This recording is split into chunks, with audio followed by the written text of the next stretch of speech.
What's up, guys? This is Garrett This is Jabin.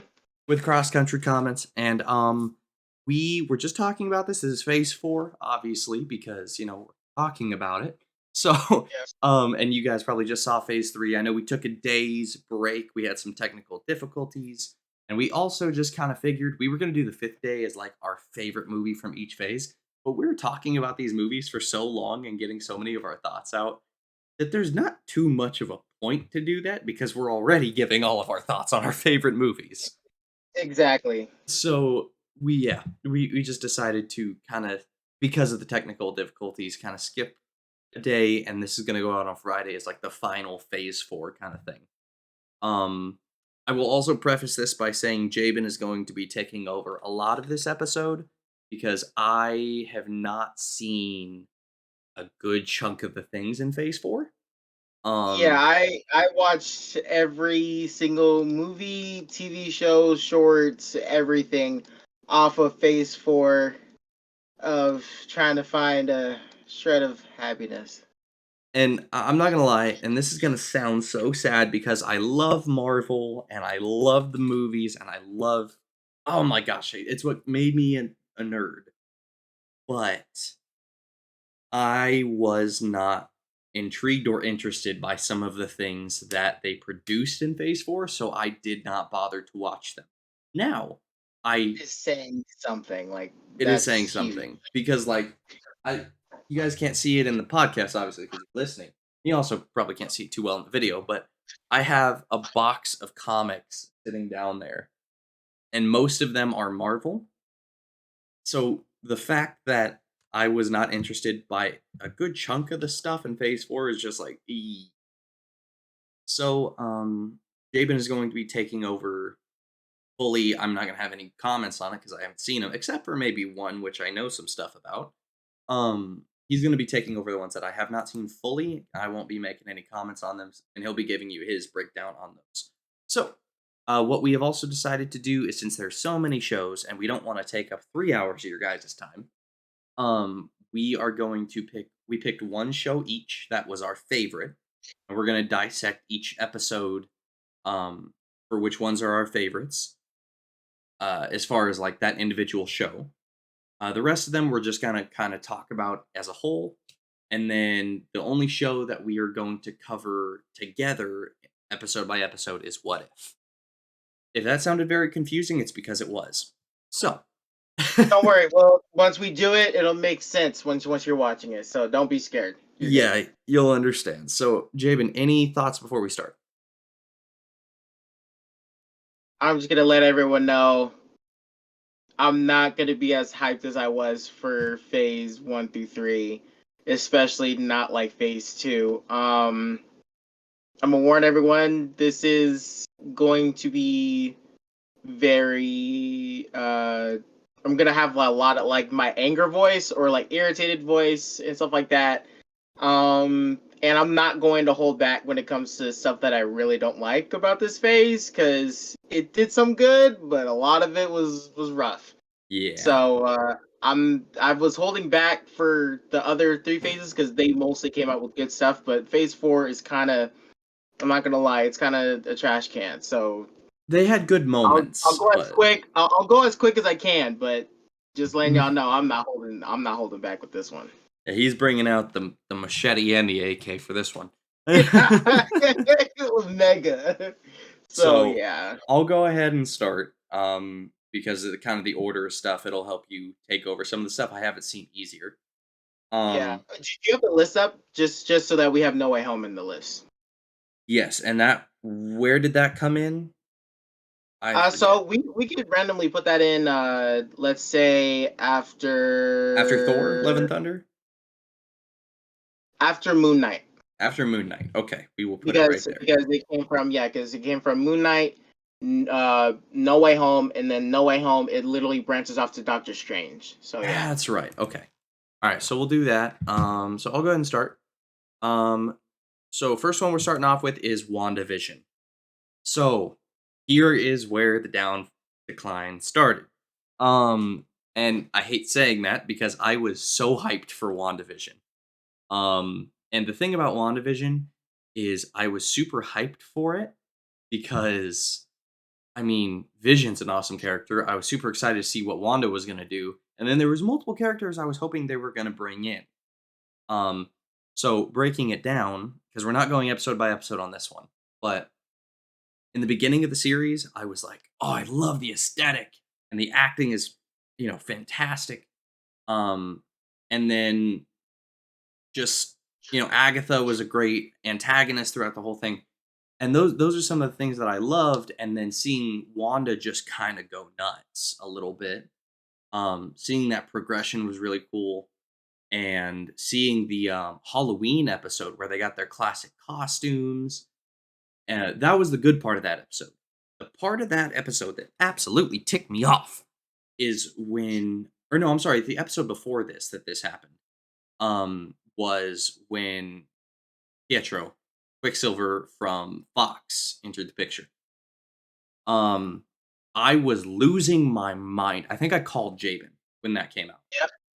and I was like, That is the first mutant outside of like the original Quicksilver and Wanda that we've seen. This is like multiverse stuff. This is before Multiverse of Madness. I was losing my mind, and then it just turned out that he was what was it, a poop joke or something? I can't remember. Yeah, it was so bad. I Like, don't even remember, but his name. Actually, let me pull it up real quick yeah, but it because was made this is into a mad. joke. Um, and it hurt really bad because I had such high expectations and hopes for them to bring Quicksilver back in a good way, and that would have been an amazing. Yeah, Um, you pulling up his name? You said. yeah. I'm trying to pull up his name. Hold on. Wanda Vision Quick Silver name. Okay. So yeah. Okay. Wow. I did not want to read that again. His name is Ralph Boner. Ralph Boner. That was it. It wasn't a poop joke. It was a Mhm. boner joke. But Yeah. yeah, it ticked me off that he was played out as a joke. And I get it. It's because Wanda created different things, and just, he's a random guy because it's the multiverse. Hated that explanation. And I mean, don't get me wrong, there's a lot of the show that I enjoyed seeing her kids and them using their powers. That was interesting. White Vision was awesome. Have seeing the emotional scenes of her over Dead Vision, very emotional. Um, Good scenes, but overall just not what I wanted from the show. Like, I'm gonna give the WandaVision show as a whole like a 7.4, and that's being a little generous. Yeah. Here's my here's my thing. WandaVision was so good. I'm gonna take the Ralph Boner out of it. This is me not thinking about, Quicksilver or whatever. Mhm. This episode was so good until episode 8. So 1 through 7, I love. After episode 8 and 9, I was out of it, except for that White Vision thing. Um, Basically, any episode that dealt with an actual sitcom was amazing Yeah, because from the first episode, we loved it. It was great, black and white. It was fantastic. Episode 2, same thing. Episode 3, we get in more into the 70s. It was amazing. And then after that, we finally get to know, like in episode 4, how why this reality is happening. We're like, oh crap, let's do this. And then episode 5 was 80s, and then we get into the Halloween thing, which we find Quicksilver, which was cool. And then episode 7, we get into the 90s. But what's so funny about that episode and why that one's actually in my top favorites is that they actually interview Vision, like how they do, like what's happening in the story, and then they interview that character in the like The story. Office. Yeah, Exactly, they did that, and I was dying because Paul Bettany did way too good. Like I was dying on the floor. it This was is really when good. my dad and I watched it. It was hilarious. So they had the right aspects when it came to creating an actual TV show, bending reality to her will. but when it came to the ultimate story all the way, it just didn't hit with me as much as it did, and her losing her kids didn't give me that emotional breaking that it did, and it's sad that it did later in Multiverse of Madness Yeah. because this is her story. And it didn't give me the emotional impact. I got the emotional impact from Vision, but I didn't get it from the kids, and that's probably the most important part of this show is the relationship with their children that are not real. Yeah. Um, so yeah, I just didn't get the emotional impact. So because of that, it kind of ruined the story for me. So I'm giving it this is me giving it a 6.7. This was rough. Yeah. I mean, I enjoyed it, but like you said, the ending just was not there. It just wasn't good, and this is unpopular belief, but I don't think that the woman who played Agatha was a actress for that role. She's a good actress, just not for that role, Yeah. No, in my I opinion. completely agree. Like she's a great actress. I've seen her in other things, but just not for a evil witch person. Like Yeah, not I didn't believe it. no. I mean it was decent, but anyway, moving on. Is your episode or your show, not the one you're diving deep into, but you're talking about is Falcon and Winter Soldier. This I'm gonna pull a you. Watch, I'm Okay. gonna say exactly what you say. I have mixed feelings about this. Oh. I did say that like 3 times last You episode. That so did. that's fair. That's fair. You really did. No, but for real, I have mixed feelings about this one. Okay, just to recap. The story starts with sorry if I'm talking weird. I just have a weird, overbite. The episode starts with Sam not taking the shield, which is like a whoa. That part is awesome. The reason is not. I like that he gave the shield up because I thought he just didn't feel worthy for it, and I would have gotten that. But it turned into a racial thing way when we dive more into the show. Like, what is it like having a black man as Captain America? And right there I was like, oh god. Like I get, like my thing is I get, what's happening in the world today. Like I'm the guy that actually like researches on the news, sees what's going on around the world. Like that's me. So I do my research on it.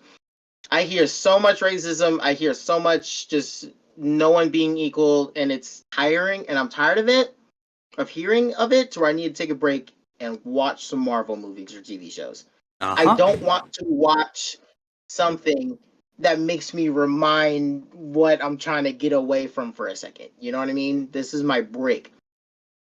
That was the only thing that kind of ticked me off, was that it went too racial, and that's why I loved him before this show. Because yeah, Sam Wilson is a black guy and he is a freaking good pilot. That's it. You know what I mean? Like in the Winter Soldier, he was bad A. He put in work. In Infinity War, he put in work. Mhm. And in Endgame, he put in even more work, stabbing all aliens and stuff.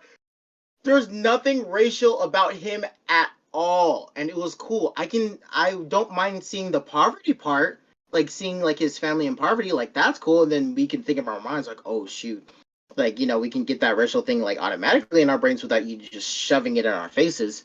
But the show shoved it in your face by seeing the first black super soldier, and it really like pushed Sam not wanting to take the shield just because he was black. Like that part is ridiculous. Um, yeah, I can go on and on about that, but my favorite parts of this show was Sam Wilson getting to work. I loved him that he was getting beat out of the crap of and still stood up, just like Steve Rogers would. I love that they kept that aspect. I love U.S. Agent. I love the new Captain America. And the reason why I love him is because I hate him. Mhm. I love his character. Um her being the power broker, I don't know. I kind of have mixed feelings. Sharon Carter. Yeah. This your feeling about that? I'm not okay. Baron Zemo, he took his episodes, and I love the episodes, and I love seeing what the Wakandans did with Bucky to help him out to get that those thoughts out of his brain. And I love every time when the Dora Milaje show up and beat the crap out of everybody. It's amazing. I love seeing them just beat the crap out of anyone. They're just the greatest. I'm sure you would agree. Oh, Um, 100%. yeah, I just love them beating the crap out of everyone, and I like that how that made U.S. Agent be like they didn't even have super soldier serum, and they just still beat the crap out of me, and then that turned her into a villain. I love that. If they would have focused more on the flag smashers rather than the racial parts of the of Sam Wilson's dilemma, I would have liked this way more because I would, if you're trying to pull like a racial agenda, I would focus way more on the flag smashers because the flag smashers are the ones that are suffering. So if you want to show people actually suffering and going through something and trying to make a difference out of it, you should they should have focused all of that on the flag smashers. You know what I mean? Hmm. That would have been a perfect way to do it, and then we could have been like, oh crap, but it's kind of good, so we gotta accept it. But no, they kind of shoved it in your face, so I don't know. But ultimately, I'm gonna give this show a just because it's I still don't mind watching it just because it's like the other aspects I talked about were so good. I'm not gonna lie, I'm gonna give this show a 7.2 because I don't mind watching this over and over again. It has some great aspects of the show. I just see what they're doing and I'm just not with it. I don't mind Sam Wilson being Captain America at all. I'm actually with it. Like Yeah. he's Captain America. Like he proved himself. Um but yeah, just stop pulling the agenda racial stuff, guys. I'm not trying to do all that. I just want to see people kick butt and save the world. Yeah. And yeah, I agree. And for anyone watching or listening to this, I mean, getting into phase 4, they push a lot of agendas. And so let's get this out of the way right now. Me nor Jabin are racist or sexist or anything of that nature. We just enjoy superheroes and Marvel and want to see it done right. And Yeah. so when we talk about this, it's not, oh, he's saying that because he's racist. No, we're saying it because it's number one, either not in the comics or it's shoved in our face. And so when I give my opinion, and for anyone listening to the podcast and has not seen us, I am white and Javen is black. So there is literally Yeah. no racism here. Right. Right. That part. But I had such high expectations for Falcon and Winter Soldier. It was actually Same. my most anticipated of any show they announced. Dude, we were talking about it for so long. Like we Uh-huh. literally were trying to like gather up theories and everything. Like we were going crazy with this show. Hearing Sam and Bucky like kick butt together, we were going crazy. So my expectation for this show was like a detective buddy cop spy thriller was what No, I you was. wanted it. You wanted it like Winter Soldier. Yeah, yeah, yeah. That's to sum up. Exactly. Winter Soldier, but more of a buddy cop movie. Exactly. Um, and so that's kind of what I was going into it with. Now I will talk about the things I liked in this show first of all. The dynamic between Bucky and Sam when they're fighting is hilarious. Like Amazing. I did get buddy cop vibes from it, and I loved that. Yeah. And seeing them go up against the U.S. agent when they're on top of the truck, and I mean, even seeing them go through the building chasing the flag smashers, stuff like that. Absolutely love their dynamic. Uh, Sam's Captain America suit by the end of the movie was beautiful. But it was so comic accurate. I giggled. Same here. I loved it. Just Oh, so awesome. So that was he's Captain amazing. America. Yeah, no, he is. I mean, here's the thing: when people say Captain America, I'm always going to think Steve Right. Rogers. But that's the thing: if they show me like, oh, this is Captain America as well, and it shows Sam, I'm gonna be like, yeah, it is. Yeah. Yeah. He's Um, repping. that they're both Captain America. Your point. Yeah. So I loved his suit. The Flag Smashers, I did like their reasoning and why they were doing what they were doing. Obviously, I loved it. I yeah, loved it. It was something different, and we can't relate to it. That's what I liked about it. It was political, but we couldn't relate to it. That's why Mhm. it was like a gray area. I Yeah. loved it. I love And stuff like that. they did it well. Obviously, people in the Flag Smashers went too far. That's what didn't make it, you know, Chris. work. Stuff like that. So I liked that aspect a lot. I think the main character, the redhead girl, I forget her name. Yeah, Um, she her performance could have been a little better, just a little bit. Um, I I I I agree. I think she did a good job for what she was given, but you know, she was riding that line a little bit. Um, outside of that, I'm trying to think of other things. The gadgets that they used and the fact that Sam learned how to use the shield properly was great to see. Bomb, Um, bomb montage.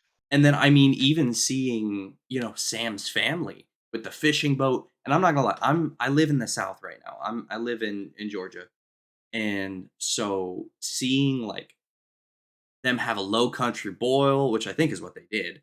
And then seeing the crawfishing boat, and I think it was crawfish. It's been so long since I've seen it. I know they had a boat, and it was kind of a little bit run down, and it Yeah, was kind of like Southern esque.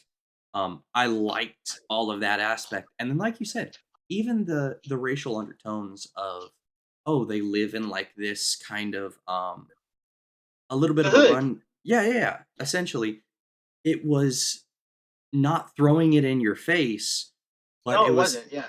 but, like, even Bucky commented on it, was like, "Man, you know, I didn't know this is how it was." And I mean, Mhm. even that, I could be like, "Man, that represented pretty well." Yeah, and it Um, makes sense because Bucky never lived through that. So like that's like it's really cool seeing Bucky in that situation. So yeah, I agree yeah. with you. So I love that. So, like you said, though, with the first black super soldier, like they showed, I liked his character.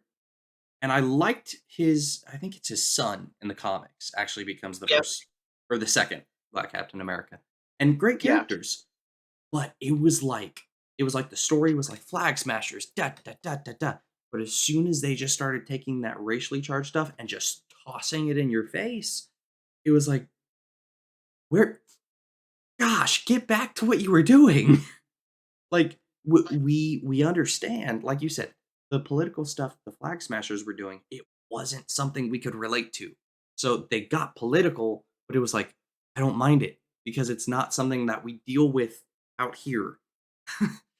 But inside the show, like I said, how they presented Sam's, you know, the kind of run down the hood stuff like that was the right way to do that, in my opinion.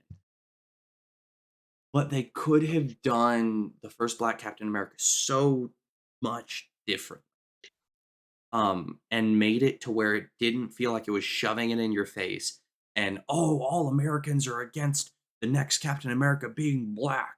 I mean, that's essentially what they were saying in No, part of that's this, exactly what they were saying. a That's exactly what they were saying. and it bugged me. It bugged me It bugged so me. bad.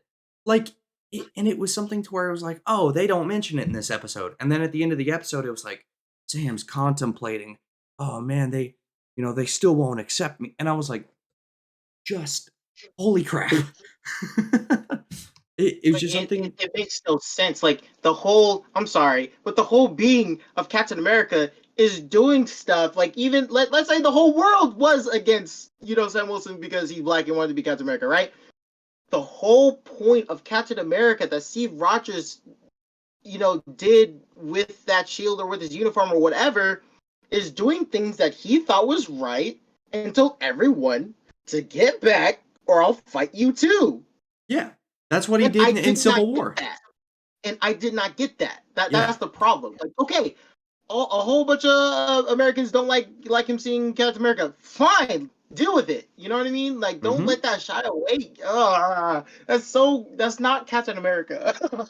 Yeah, no, I agree. I agree. So, uh, I mean, I liked the other parts of the show, though. It's just that really got under my skin, and it makes sense for the time that it was released because it was right when, you know, COVID hit and all that kinda stuff, and Black Lives Black Matters, Lives all that. Matter, all that kinda stuff. That's when this show released. So, for the time it released, it makes sense, but it's still bugged. Because, like you Yeah, said, no, this is it bugged me before. because this is where we go to be like, "Alright, this isn't the real world." And so, Mhm. I give it a solid, just a straight 7. I'd give it a 7. Um, okay, so now that that's over, next show is yours, or no, I'm sorry, next show is mine. I'm gonna cover first, very uh, blanketly, but this is your show to go into depth in. Yes. Hit it. So, let's see here. All right. So next one is Loki. So I have a interesting experience with Loki because I didn't watch it straight out. And I'm mad I at you for that still, but that's okay. Trust me, I'm mad at myself too. So I watched the first 2 episodes as they came out. Loved it.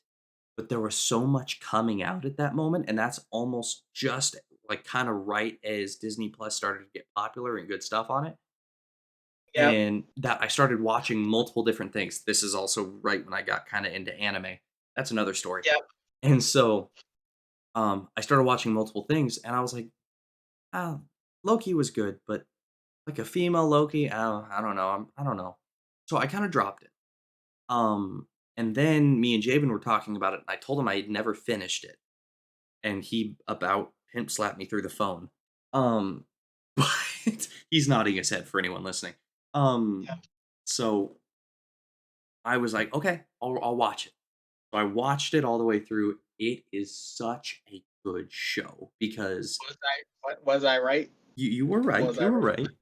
So when I was watching it, I loved Sylvie. Sylvie was a great addition. Obviously, Kid Loki, old Loki, all of them were awesome. Um, uh, Owen Wilson, that's his name. Yep.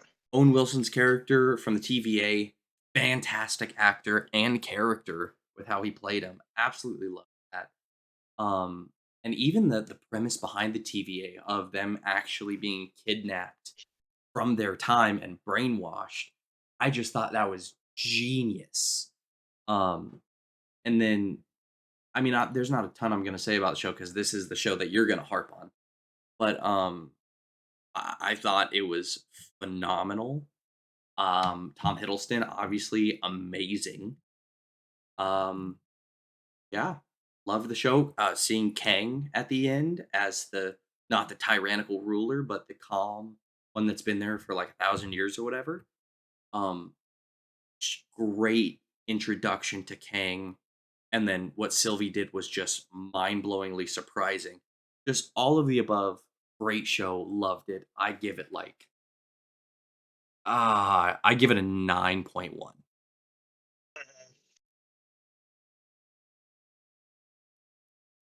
Oh my god. This was the show that gave me hope for this for Marvel. Because this is when we get into time travel. And you know me and time travel and multiverse stuff. Oh my god, I am in. Okay, Oh yeah. so as soon as I heard that we were gonna hear the TVA and Loki was gonna be in it, I was like, what?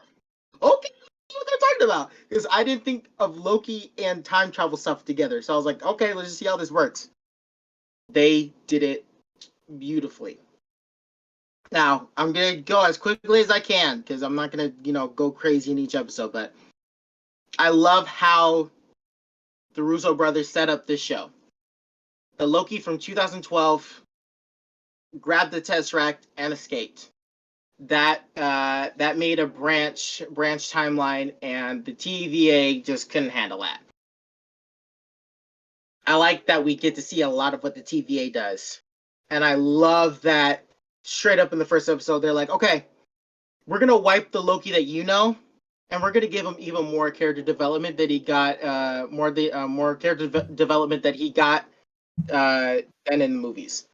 And I like that he got to see what his future was, which made him break like all the way down, like broken, so that we can see a different Loki come out.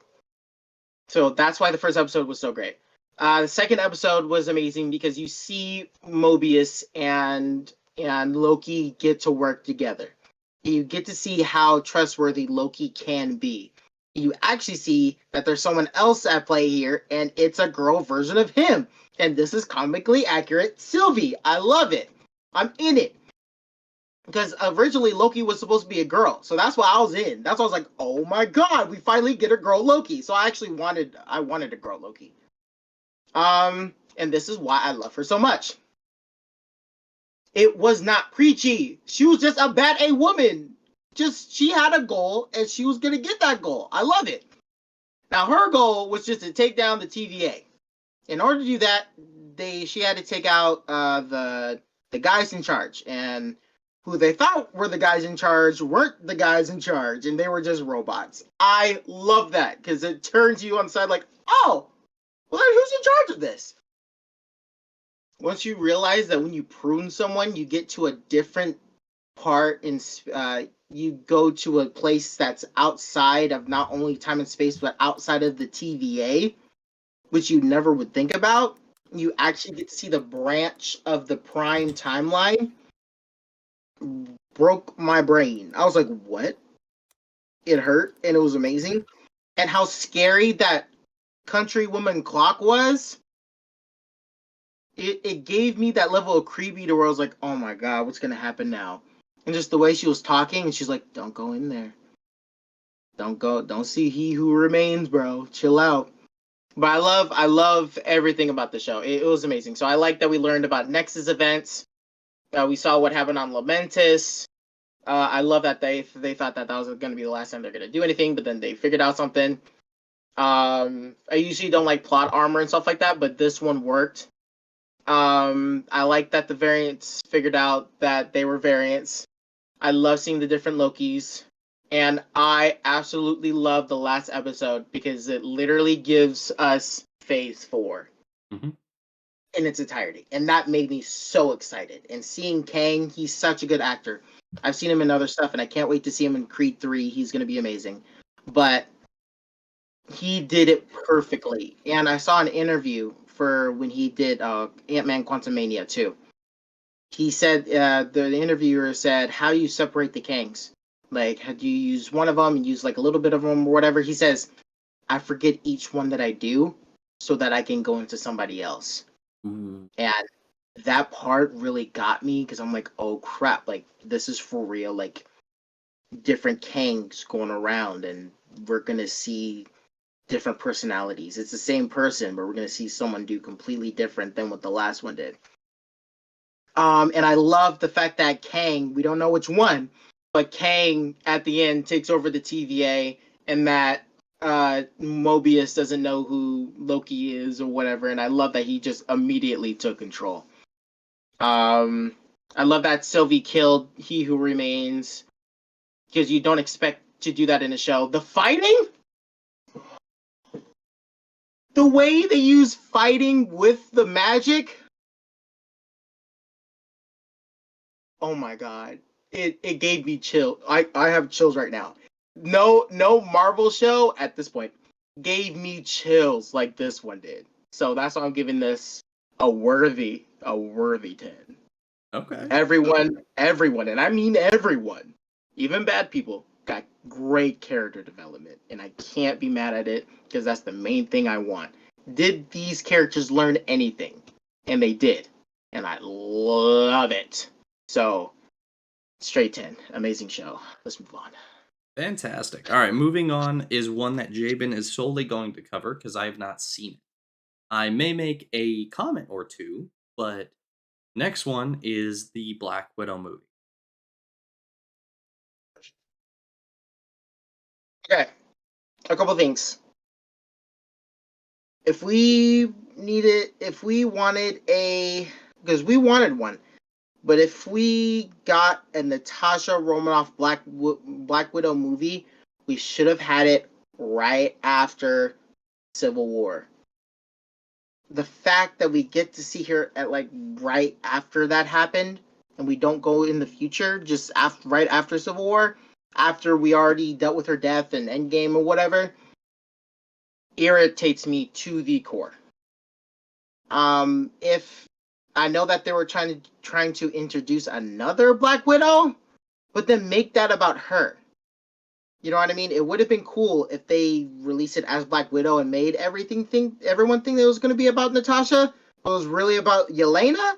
that I actually would have been like really happy about that because we already dealt with her death, and now we're gonna see what this girl is all about. Yeah, we needed this movie way too late. I was really excited for the Taskmaster though. That was the one thing I wanted. He scares me.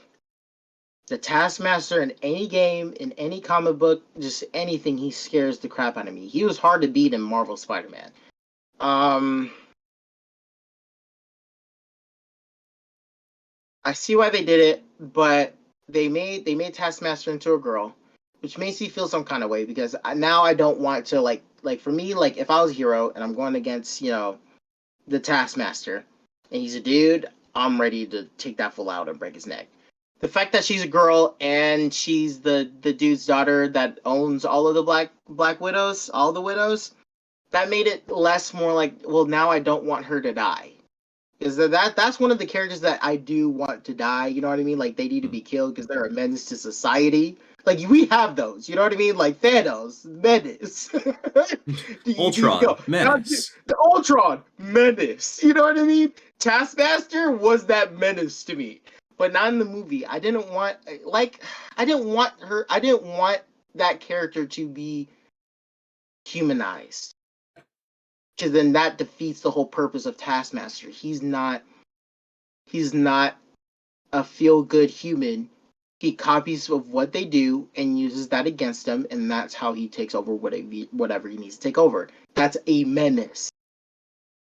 Yelena and Red Guardian were probably the two only good things about this movie. Even the fighting and the CGI, oh, God. No, and they were having problems with the movie releasing and Scarlett Johansson suing Disney. I give this movie a, I give this movie a, mm, I give this movie a 5. That's your lowest It score was, yet. dude, it was. We're gonna see lower, but this is. Oh my god.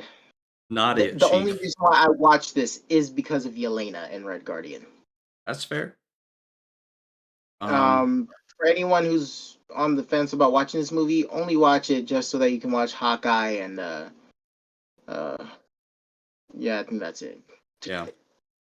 Okay, moving on. So this is the one that we are going to go episode by episode together. Yes, And this is sir. what if. And again, we aren't going to spend a massive amount of time on each episode because we do have to get through this. We're not going to rush ourselves because that's something we did see in part 3. We kind of rushed it a little bit because of how much there was. Um, we're going to try and get through it in a timely fashion, but we're not going to rush it. Um, so, so what if? Do you want me to start or do you want to start? You, me, me, You're seeing which one you want to talk about, don't you? you, me, you. Oh no, yeah, you start. Let's go. Okay, I'll start. All right. Even though I wanted you to start this one so bad, I'll let you do it. Okay. So the first one is what if Captain Carter was the first Avenger? So Yes. I absolutely love this episode. Um, First of all, Peggy is just a bad A woman on her own. Thank you. Without the super soldier serum, like she didn't Mhm. even need it. But the fact that she got it and then just like this is how you do a woman character. And I'm not even talking about what if. I'm talking about Peggy Carter. This is how you do a female superhero. Um but it's the fact that she got the serum and then I think they tried to use her for propaganda at the beginning.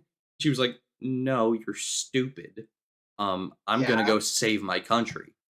And I then love that. Steve, even though he didn't get the serum, he was still at the point where he was like, "I'm still willing to die for my country. Let's do it." And then Steve Rogers becomes the first Iron Man, technically. And the fact that they work together, and like you were, we talked about this at one point before, and the fact that he flies over and she's fighting in the air and then drops down on his back, and then oh my gosh, and then the monster at the end was great. Um, I mean, just the whole way they did Peggy Carter in this was phenomenal, and then her and Steve's teamwork, and the fact that she thought Steve was dead at the end. Oh my god, just an incredible episode to start What If. This I'm episode, it. Oh my god, I mean, man! I'm gonna give this episode. You're gonna see a lot of 10 out of 10s in this series, in this um show. But yeah, this first episode, 10 out of 10, absolutely. This episode is too good. How? Okay, how are you gonna play funky '40s music while you're kicking guys out of a plane? No, out of multiple planes, and then you all of a sudden jump in the sky, and your skinny old boyfriend in a hydro stomper all of a sudden just catches you, and you guys just fly off into the sunset. You can't just do that. Like, she's too good, and oh my god, she's so good. Like, in my opinion, I feel like she has the potential of being better than Steve Rogers' Captain America. Like, that's how good I feel like she is, and I like how she dealt with misogyny, and I like how they uh, uh, represented the misogyny in this episode because it was perfect. Because she was Mhm. like, "Oh, you think like that? Oh, okay, well, let's hit it up, Steve. Let's go." And he was like, "All right, let's go." I love that. I love it, love it, love, love it because that's her. That's Peggy. Oh my god, yeah, this episode amazing. And here's the thing, I mean, Peggy wasn't talking to Steve like, "Oh, I've been, there's misogynists that have gone after me my whole life. Now I'm gonna treat you like crap." That's not how she treated Steve. Steve was literally like, "Alright, we a team. Like, you do your work, I do my work, and then we work together." Like, I don't know, just the dynamic was incredible. Anyway, moving on. No, it is. Second episode, what if T'Challa became Star-Lord? This episode is my golden child. This episode is oh my goodness. In the beginning of Guardians of the Galaxy, when he seals the Power Stone, and the dude comes up behind him and says, "Who are you?" And then Star Lord says, "Star Lord," and the dude says, "Who? Come on, man, Star Lord, legendary outlaw." In this one, T'Challa steals the Power Stone, and then he turns around, and the dude says, "Oh, Star Lord!"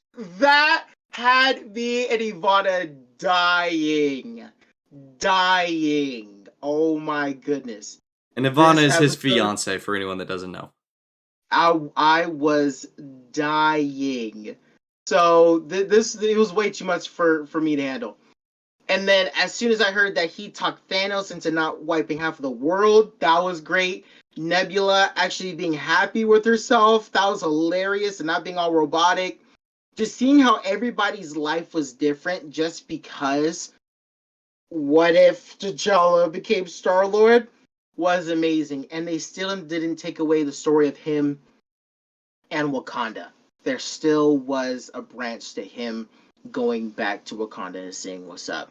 I like that they made sure to be like, no, this is Star Lord, but he's still T'Challa of Wakanda, and he still got to go back and see who his sister was, and see his dad again and his mom, and just see all that happening.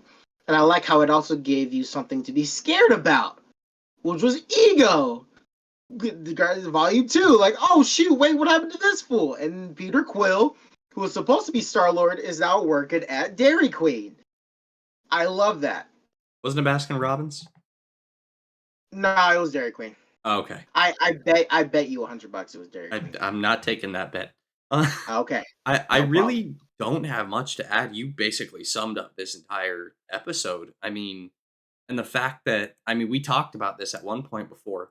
The fact that the Black Order was able to come up and beat Thanos to a pulp, gives me the indication that the Black Order taught Thanos how to fight.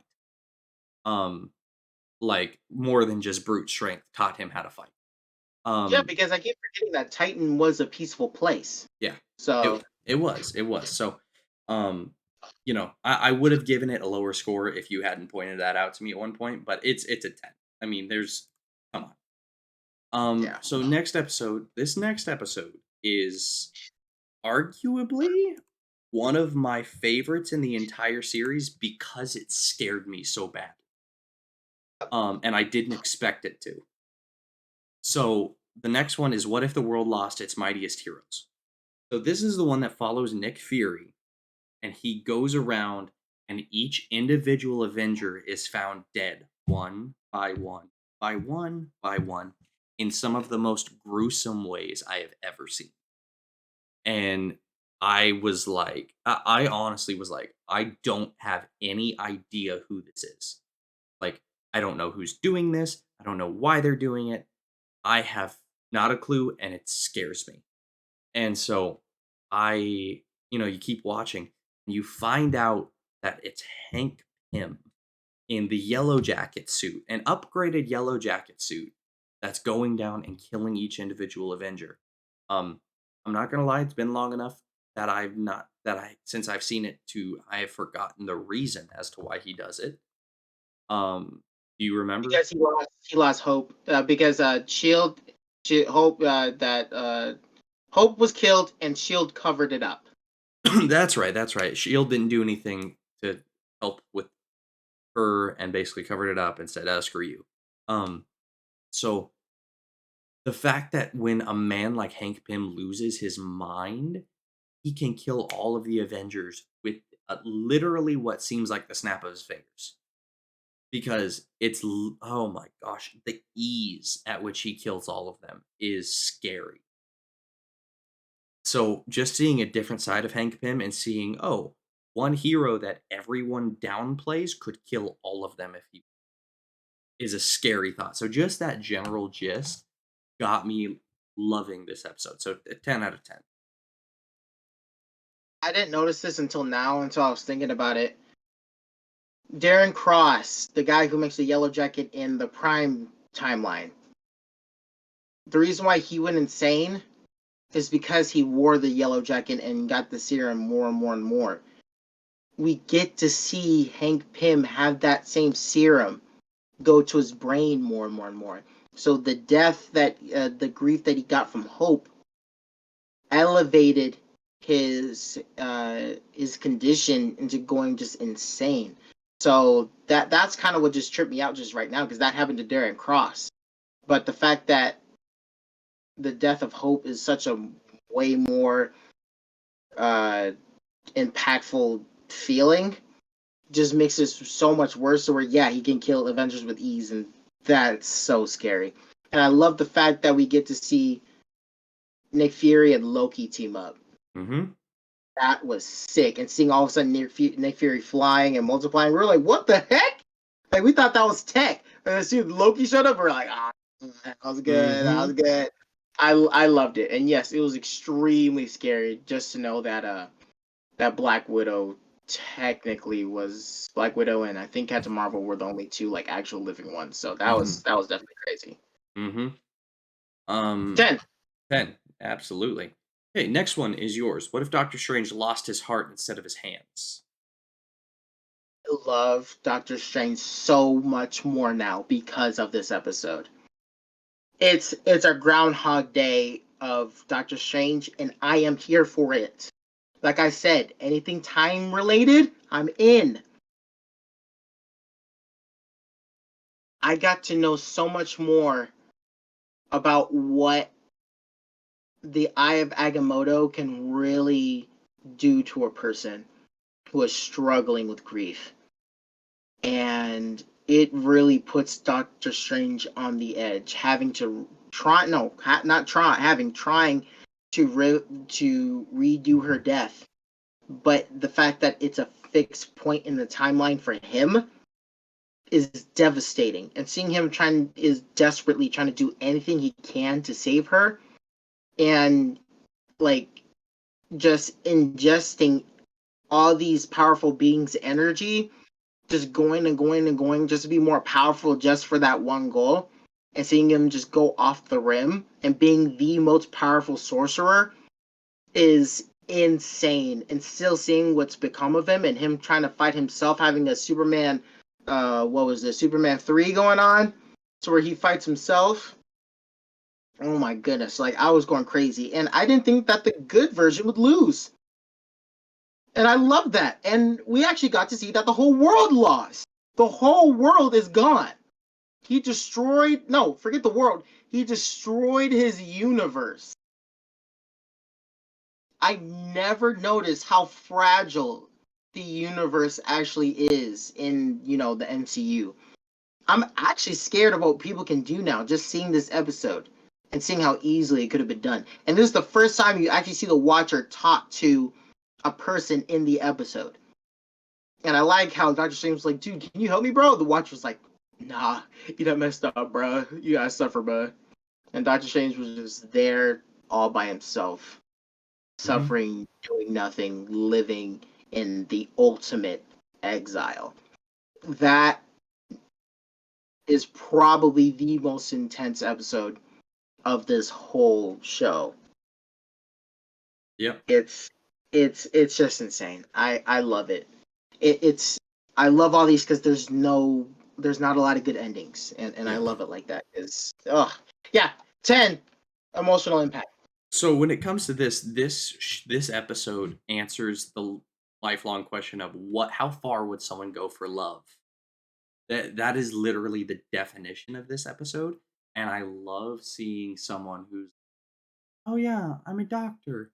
And then now instead of, losing his hands and his hands are fine. Now he seeks out sorcery for a different reason. Now it's not, "Oh, I need my hands back so that I can, learn to use them again." It's literally, how do I bring someone back to life? It is a physical, "Oh no, help me," and a, "Let me change the world because I'm that driven." And I just think that contrast between the original Doctor Strange and this one was just fantastic. Um, so yeah, 10 out of 10, absolutely. All right, next one. What if zombies? This was the one I was most excited about in the entire show. Before it came out, I was just because I have not read the comic books per se myself, but there's a YouTube channel called Comic Storian, and he reads you comic stories in order, and voice acting. Great channel, by the way. Um, but he did the entire Marvel Zombies run, and I have listened to that whole run probably 2 or 3 times. I love this comic run so much. And obviously, I knew they weren't going to pull out every little thing they did in the comics for one episode, but I was just stoked. And seeing, I mean, it's just clips that's coming to my head because it's been so long since I've seen it, but seeing that some of the most unlikely people were the ones that actually were alive. Peter Parker, the head of Scott Lang, um, not Cassie Lang, Hope, um, Bruce Banner, and then a few others like that. It was just like the most odd group of people that were still alive. And so seeing the the fact that Wanda was the most powerful zombie out there and that Vision was literally feeding her just to keep her alive because he thought that's what he had to do for love. Again, how far would someone go for love? A robot doesn't know truly what real love is, so his it almost became an obsession of sacrificing humans to keep feeding his zombified girlfriend. Oh man, that's such good writing. Right? It's so gross. It's so good. It's And so and he good. he was almost experimenting on her, trying to fix her during this. Um, Yeah.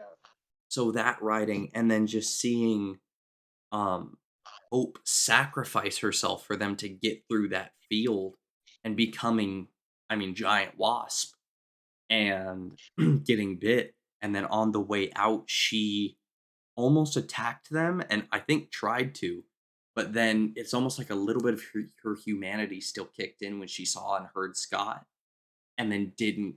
I don't think she fully went for it, and just, I don't know, the despair in this episode hurt, but it was such a well written episode. So Uh, freaking 10 out of 10. These all might be 10 out of 10. I don't know. I think it is. What are Um, your thoughts? Amazingly written. You already hit all the points. Happy was great. Spider Man was great. Hope was great. Scott was fantastic. Vision was terrifying. Scarlet Witch was even more terrifying. And yeah, and Black Panther suffering like that was pretty crazy. I wasn't expecting that. Yeah, Uh, well written. You weren't ready. I loved it. absolutely. Okay. Yours is next. 10 out of 10, I'm guessing. Um, well, I'm talking 10 out of 10 for zombies. Yeah. This next episode, though. But for zombies, 10 out of 10. Oh. Sorry. Yes, 10, 10, 10. It's great. It's great. Okay, so number 6. What if Killmonger rescued Tony Stark? Oh my god. I'm such a sucker for scenes being replayed in a different way. So they showed us Iron Man 1 for like the first 5 minutes. So I was all in. It was great. Whoever the voice actor is, perfect Tony. Amazing Tony. Um, Seeing Killmonger save Tony, I knew right off the bat there was going to be ripples in the timeline. I already knew. Like, people are not ready for this. But it makes sense because he was a soldier killing in Afghanistan, so it would have made sense if he was there at that point. Um, and the fact that you get to see how smart Killmonger is again is really scary because he manipulated people in the first Black Panther movie, but you get to see him actually manipulate like people close to being or are government officials, and that's scary. If you were able to infiltrate the US by being a part of the US, that's scary. And then infiltrating Wakanda by being Wakanda, that's so crazy. Like, and the way he does it with such swagger is so good. And oh my god, and like I feel like Michael B. Jordan had something to do with the writing. I just feel it, just because he loved this character so much that he had to go into therapy because he was taking in real stuff from his real life to where he actually had to do therapy right after he did the movie. So I know for sure he was all up on this episode. Yeah, the way they did it, it was so amazing to where he manipulated both the US and Wakanda and made them both think different things and made them, you know, react certain ways, and he manipulated Tony, killed Tony, made it think like the Wakandans did it. It was just insane. It was scary. Like he scared me and he accomplished his mission from here on out. And I love that Shuri did not like it and she went to Pepper and was like, let's do this. I love it because it gives you something to look forward to later. 10 out of 10. The fighting was actually fantastic. And you get to see Queen Ramonda get down. Like, oh, crap. She's on some Okoye crap. I was going crazy. So, yeah, it was amazing. I loved it. All up in. All right. I absolutely loved it as well. The betrayal that you saw in Tony's face when he got stabbed was heartbreaking. That a character that literally built this whole universe tricked by one guy in order to accomplish his plans, and Tony was essentially was a throwaway character in one episode. And it's Yeah. like, how are you going to make the one most important person in the MCU a throwaway character that quick and still make it an incredible story? So, I mean, you covered every other point. The fighting was amazing.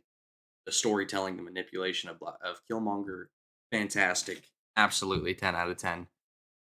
So this next one, what if Thor were an only child?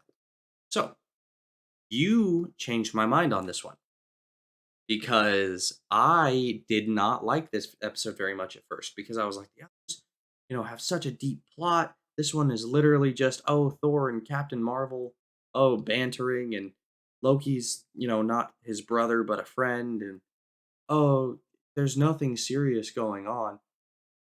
Looking back now, there is so, and you pointed this out, there are so many serious, depressing episodes that it's just like your will is, it's essentially Infinity War over and over and over and over and over in the show, which we love it, but it breaks us every time. This was the Ant-Man and the Wasp of, as you said in the last episode, you said Ant-Man and the Wasp, or you said, what if, and I said, "Oh, this is what we were talking about." Because this was the feel good episode. This was the cleansing. This was the, oh, happiness and laughter.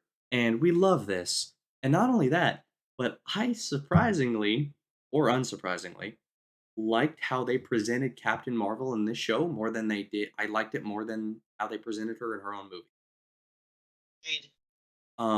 So, and then Thor was hilarious. I mean, with the way he just uses hammer nonchalantly, um, with the fight choreography between him and Captain Marvel was actually awesome.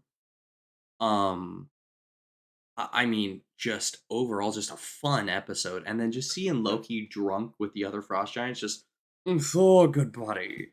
It was, oh my gosh, I And the laughed fact that so, he was tight with the Frost Giants was hilarious. right? And just seeing, he was super immature and was nowhere near an Avenger, but was also not worried about war and was cool with his enemies. And I don't know, it was just a really good break that we needed in this show.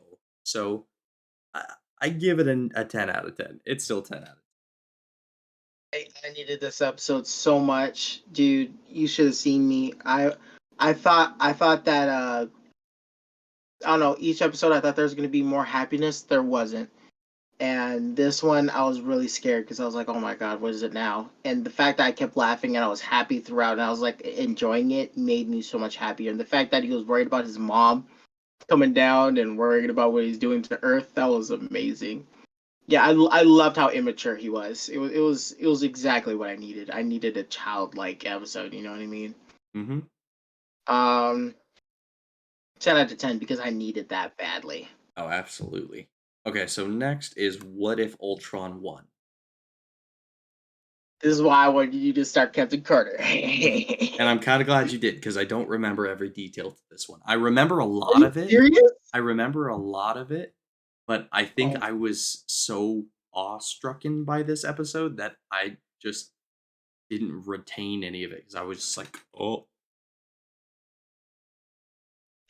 this is the scary part that we would have seen if Ultron did what he wanted to do in the first place. this is the essentially the Ultron from the comics that I was complaining about. This is the age of Ultron. Yeah. This is not no minor setback like the movie. This is the age of Ultron, not the minor setback of Ultron. Um, Ultron scared me in this one, but like to the core. He essentially destroyed the entire universe. Um, well, first things first, he had the Mind Stone and sanity, and the fact that the Watcher's power is that cosmic looking power, like in the comic books and crap that you see with like Doctor Doom having and all that. It's amazing. And the fact that these fools were punching each other, it's so good. And the fact that the Watcher lost, and he said, "Crap, he needed to go back to the universe where Doctor Strange killed everybody. This is the Avengers of the multiverse." And I was like, it's gonna happen. No, but this is where Ultron just goes insane. To where the fact that he goes away from his universe and goes into the multiverse, bro, crazy. One thing I did not talk about that I should have talked about, first of all, is that it followed Natasha, Black Widow, and Clint, Hawkeye, first. And in that world where Ultron did win, and they tried their best to take down Ultron. Ultimately, it would have worked, but Thanos coming in the picture is what messed it up, to where now he has all the Infinity Stones. And I love that Hawkeye was losing his will to live because his whole family was gone, and he eventually just couldn't do it anymore and sacrificed himself. Was pretty great. I like that Arnim Zola was still an analog, and he was a backup drive, and he was supposed to be that hope to take down Ultron. And ultimately, it still wasn't gonna work. I love that. Um, yeah, 10 out of 10. You did not know where it was going, and when it went where it went, you're like scared about what's gonna happen. Yeah. No, I Too agree. good. I mean, you covered every point in this one. The only thing I will say is there was one part that made just felt like bugs were crawling down my back is when I just heard, "I can hear you." And he turns around and the watcher literally pulls one of those "meow, meow, meow, meow, meow, meow," and just like pieces out of there. Like you said, but just like I think that was his exact words was, "I can hear you." Who's And who's what? speaking? And he turns around. I was just like, holy crap. And oh my gosh. So yeah, incredible episode, 10 out of 10. Last one. What if the Watcher broke his oath? So absolutely loved this episode. There's one thing I didn't like about this episode, and I'll talk about it at the end. But the fact that he grabbed one of the Avengers from every story just about. Um did he grab a hero from from the zombies? I don't think he did. Yeah, Who did he grab? yeah. He grabbed. Let's see. I cannot because I know he had Natasha, Doctor Strange, Captain Carter, Killmonger. Uh, He got Gamora in a place where we didn't know yet, that's right. because Gamora and Tony were in a team in space in that universe. No, I don't think that he grabbed anyone from the zombies episode. Okay, but the fact that he grabbed one from every other episode and then brought them together as a team was very, very fun to see. I mean, I very much enjoyed that. And then seeing how they all fought differently from how they do in the MCU was just the most fun. Um, and then seeing exactly how powerful Doctor Strange was going up against Ultron was, gosh, I mean, the effects in that episode are just nuts. Um, I don't even know what to say about this one. I will get what I don't like out of the way. I will get what I don't like out of the way right now, because that'll help me explain the rest. What I was not a giant fan of is the fact, and it makes sense. It makes sense why this is the case, but it still bugged. Is that Doctor Strange is really the only one who could do anything to Ultron. Um, Everyone else literally would have been dead in a nanosecond if Doctor Strange wasn't there. Like I said, it makes sense as to why this was the case, but at the same time, I like teams where everyone at least has a bit of pull. Because Ultron was literally like, "You are all flies. The only reason I can't kill you is because you have a protection spell. Like, you all are just annoying the living crap out of me. That's it."